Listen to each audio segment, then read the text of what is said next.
today's video, I'm going to be running through all the ways that I have personally saved money and how I did this by changing my living habits and my lifestyle. Hi everyone and welcome back to my channel. My name is Meg if you're new here, and thanks so much for watching. So I wanted to make a video about something that I am really passionate about, and I wanted to share with you a bit of my journey and the changes that I have made over the past 2 and a bit years. So the first thing that I'm going to mention in this video as to how I personally saved money over the past 2 and a bit years, I think 2.5 years now, is by reducing my meat consumption. This is something that I started doing at the beginning of 2019. I'm not entirely sure where the idea originally came from, but how it started was I decided that I was going to almost set myself a task of doing my weekly shop with no meat in it. So yeah, it started with doing my weekly shops and setting myself the challenge of whether I could do the entire shop without buying any meat. I still bought fish and eggs and dairy, but I didn't buy any chicken or meat in my shops. I'd still go out and eat them if I was lucky enough to go out for a meal. So that's how that started. And then over the course of the year, I just eventually cut meat out altogether, and then I gradually cut fish out. But yeah, basically just to demonstrate that it was a gradual transition to being vegan, and that's where I've now ended up. I went fully plant-based in August 2020, gradually cut everything out. Cheese and eggs were the last thing to cut out, and this was originally the first thing that I did because obviously buying my weekly shop with no meat included was a lot cheaper, and then gradually my own reasons, my own personal beliefs meant that I inevitably went plant-based. But really cutting down on my meat consumption really helped. Obviously my reasons are environmental and the animals, but also for health reasons, and it has really taught me actually to work with vegetables more and be more adventurous and try other ingredients that are plant-based and that are naturally cheaper and healthier anyway. So yeah, more plant-based eating, reducing my meat consumption. I personally went entirely vegan, and so yeah, that's one of the first things that I did to save money.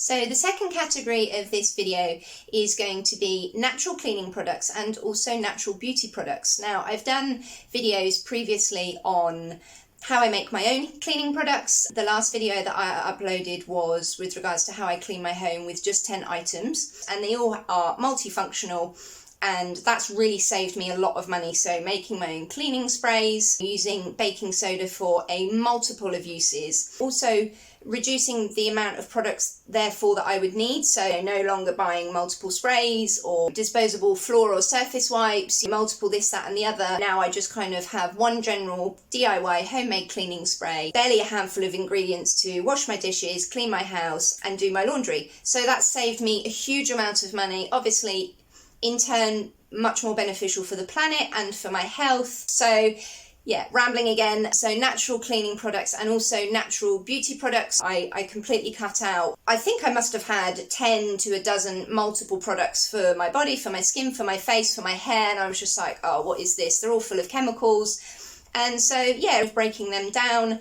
and just using one oil for my skin and my hair, and then one bar of soap for everything else, and pretty much cutting everything down by, I'd say 90%. Has obviously saved me huge amounts of money. So yeah, natural cleaning products and beauty products is a really good way to save some money. So the next category that I'm going to discuss is minimalism. Now this is actually quite a big category, and I do really want to make a video in the future about minimalism and all the reasons why I embraced minimalist living and why it's something that I really strongly believe in and that really helped me in terms of my mental health in particular, but also just it's a journey that I've gone on that I'm really enjoying. Minimalism encompasses lots of things. So for me in particular, the method, or I've forgotten the word, the rule of 1 in, 1 out, did indirectly help me save money because it meant just questioning what I already owned, what did I actually use, what do I actually need, and if I wanted to buy something I would have to stick by the rule of making sure that when I brought a new item into my home that I would remove an item. I have donated most of the things that I have removed from my home. So not buying that pair of jeans that you want when you already have 3 of pretty much the same thing in the cupboard. And if you do want to desperately buy that pair of jeans, just as an example, then, you know, make sure that you are removing something else from your wardrobe that maybe you no longer use or you could donate to charity. And also just learning to live only with what you have already and what you genuinely only need. So, you know, really looking at what you already have and really just trying to live a more simple life, I guess, which I believe kind of ties back into the previous point that I mentioned, reducing the amount of beauty products that I had by, you know, 80%, using up what you have first until it's finished or has no more use in it, and then replacing it with more sustainable items or items that can be multi-purpose. So that's been a helpful way for me to really look at what I'm spending and, like I say, whether I really need something or not, whether it's necessary, do I have something else in the house that I could use instead of that? And indirectly that will save you lots of money because you're not just going out and replacing this item automatically. Oh, and I forgot to mention with regards to minimalism is valuing experiences over things. Now, often experiences can cost us money anyway, but I think that this is something that's been really important for me. And like I said, I do really want to make a video on minimalism in general and kind of just do one video that focuses solely on that because there's quite a lot to say about it. It's been a huge part of my life and my journey over the last 2.5 years. But if you can go for a walk and appreciate nature, and the walk is free and you can get fresh air, you can exercise at the same time, you can appreciate a little bit of vitamin D, not that we get a lot of that in this country, but you can just appreciate what we already have available to us basically, rather than, for example, having a gym subscription. Now, I know that it's not going to have the same effect, you know, lifting weights or using a rowing machine, obviously, as it is going for a walk, but actually going for a walk and fresh air, I've mentioned this in previous videos, really important for self-care,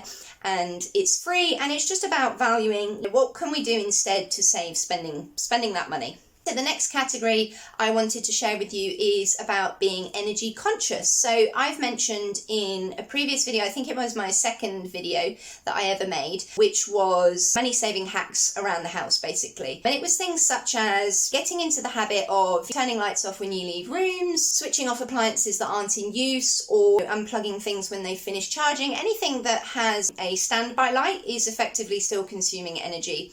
Also, I mentioned about not just having the water running whilst you're brushing your teeth unnecessarily, or even personally when I'm in the shower, kind of cutting off the water in between the washes so it's not just running constantly. I don't mean stand there getting freezing cold, but just being a little bit more energy aware. Yeah, energy conscious. So just considering before you consume something. So this will have more of an impact further down the line. So when you receive your monthly bill or however it is that you pay for your energy at home. But yeah, being more energy conscious. To be honest with you, I've always been a really energy conscious person. My mum, who is sadly no longer alive, and actually she was one of the main reasons for starting on my journey a couple of years ago, but I won't go into that too much now. But yeah, she actually instilled in me some really good values from a very, very young age. She did teach me some really good life skills and instill in me some really good, conscious, healthier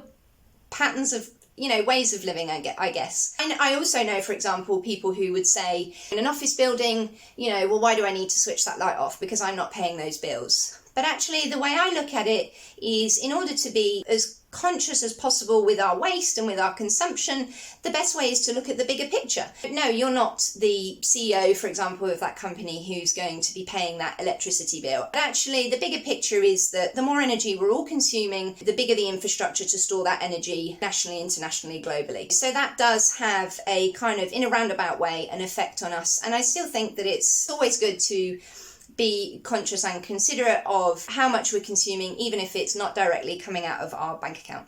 So the next category that I will talk about that has helped me to save money is to reuse, to recycle, and to upcycle, and to repurpose. This is something that I have mentioned in previous videos again with regards to things such as saving the film wrap that comes around the mushroom punnets. So I repurpose that for cling film, so that's some money that I've saved. It might not seem like a lot, but over time it is just those extra few pennies. Repurposing glass jars, for example, and just generally repurposing everything that I bring into the home to give it a new lease of life. Now again, that's not directly saving you money in the instant moment, but it is preventing that need to go out and buy something extra. Okay, so the next category that really helped me is batch cooking and meal planning. So I've mentioned this in previous videos. Basically, yeah, that's really helped me. So rather than going out to, say, at the end of the day after work, for example, going and buying just specific ingredients for that one meal and then coming home and then needing to go shopping again, I also am a huge fan, which is what I did an entire video on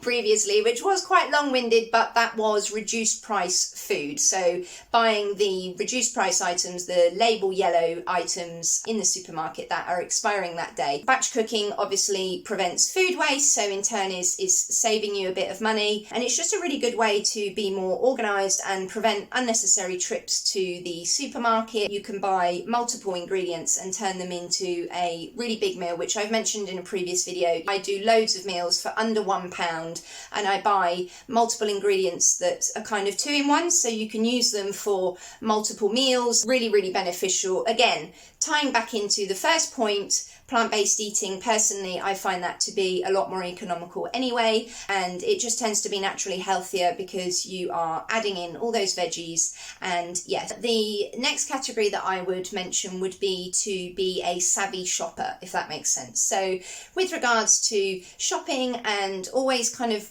hunting for the best deals and buying things that are on offer. Again, I mentioned this in my previous video about reduced price items. So if I am unlucky enough, as I say, to have to buy an item that isn't in the reduced aisle, I will 99% of the time, unless it is dry larder cupboard goods, so tins and pastas and things like that, I will buy it on offer. So only when it's on special, otherwise I will make do with what's in the reduced aisle and then knock up a meal with some other elements that I have in my cupboard. So really saving lots of money. So I guess slightly tying in with what I just mentioned, just being a savvy shopper. Budgeting as well, I would say that that's also really important. So making sure that you don't go over a budget that you've assigned yourself for that week or that month, however you prefer to do it. One thing I will say that I think has really helped is maybe if you wanted to unsubscribe from your emails that you keep getting,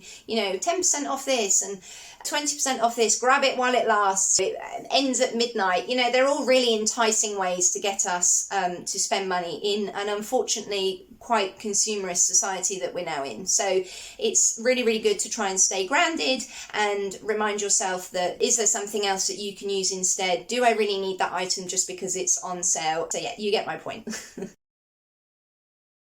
And so finally, to round off this video, if I had to come up with one sentence alone that summarised everything that I've spoken about today, I would really say every time you're about to consume something, ask yourself, do I really need this? So that can mean anything from physically being in a shop and looking at something on the shelf or on a clothing rack, or being in the supermarket, or more so recently, because obviously we've all been in lockdown, on your computer, or you're shopping online and you've spent half an hour looking through this website and you think, oh, okay, well, I've got this in my basket, so, always just ask yourself, do I really need this item? Like I mentioned previously, is there something else in my home already that I could use instead? Is this something that I really actually need? Like I said before, beauty products, the dozen bottles of things that I used to own that actually I realised I didn't need.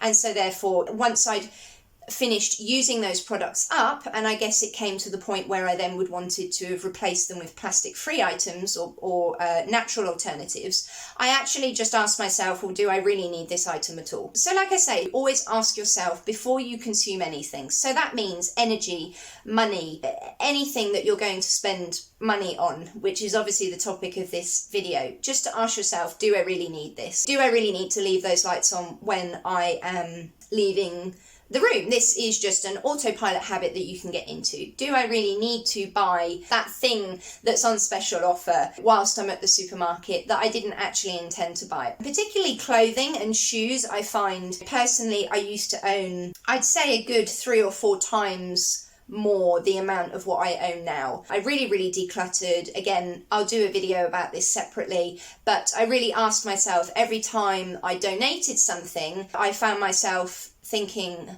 oh, I don't have that item anymore, so I must need to go and replace it. But actually I realised that I didn't. I learnt to live with what I had and really questioning before I consumed anything or clicked a buy now button or I took something off a shelf. Just small things like that. They all really do make a huge difference. And as part of my minimalist lifestyle that I've embraced, I guess I have come a long way. And I do ask myself a lot of questions now that I didn't ask myself before. I was given some really, I guess, eco-friendly, savvy life skills from a very young age by my mum anyway, to not waste. And I didn't have a lot as a child anyway. So I guess the transition hasn't been that huge for me as maybe it could be for other people. So I have come back round full circle to what she was trying to teach me. And it is sad because I wish I could share that with her today. I think that most of that has come from my mum's teachings. And so, yeah, really just to summarise, sorry, I am waffling again.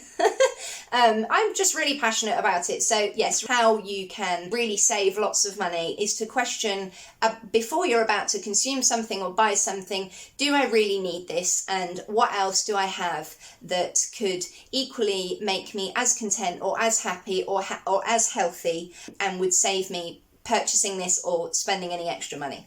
So there you have it. I really hope that you found this video helpful. Those were all the things that I have done over the past 2.5 years to really save myself money. I hope that you found these useful, and I hope that you will try some of these out for yourself. As always, thank you so much for watching. I really appreciate it if you like this video and subscribe. It means a lot to me, and I'll see you next time. Take care and stay safe.